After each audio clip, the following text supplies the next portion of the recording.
Before I leave for California, I want to briefly speak about what's happening in Silicon Valley Bank and Signature Bank.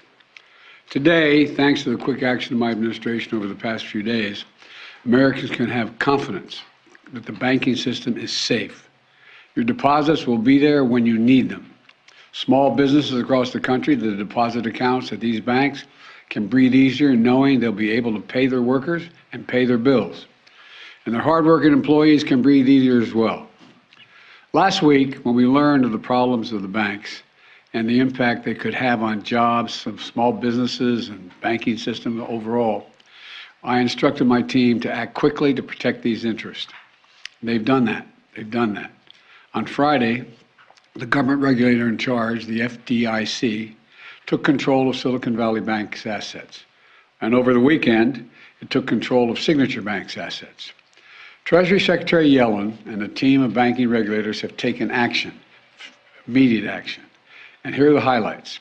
First, all customers who had deposits in these banks can rest assured, they'll be protected and they'll have access to their money as of today. That includes small businesses across the country that bank there and need to make payroll, pay their bills, and stay open for business.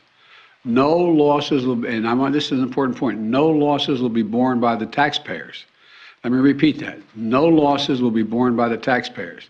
Instead, the money will come from the fees that banks pay into the Deposit Insurance Fund. Because of the actions that our regulators have already taken, every American should feel confident that their deposits will be there if and when they need them. Second, the management of these banks will be fired. If the bank is taken over by FDIC, the people running the bank should not work there anymore.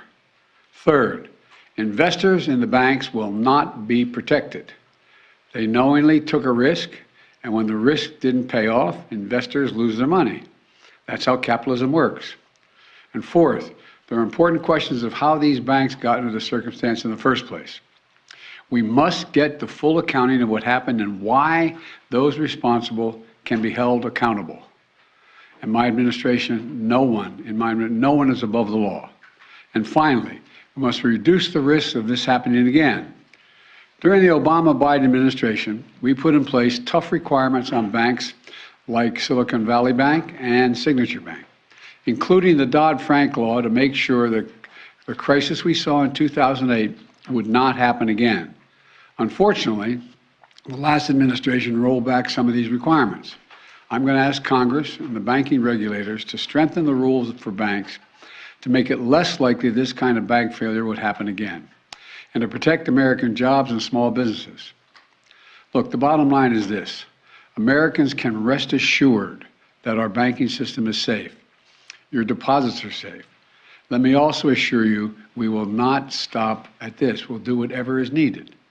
On top of all this, let's also take a look at a moment to put the situation in a broader context. We've made strong economic progress in the past 2 years. We've created more than 12 million new jobs, more jobs in 2 years than any president has ever created in a single 4-year term. Unemployment is below 4% for 14 straight months. Take-home pay for workers is going up, especially for lower and middle-income workers. And we've seen record numbers of people apply to start new businesses, more than 10 million of them, more than 10 million applications over the last 2 years starting businesses.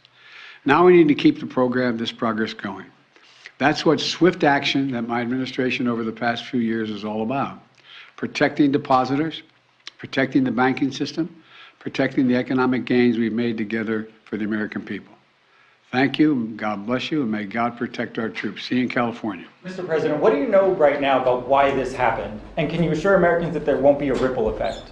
Do you expect other banks to fail, Mr. President? Should all depositors be protected at all banks? All right, thank you, everybody.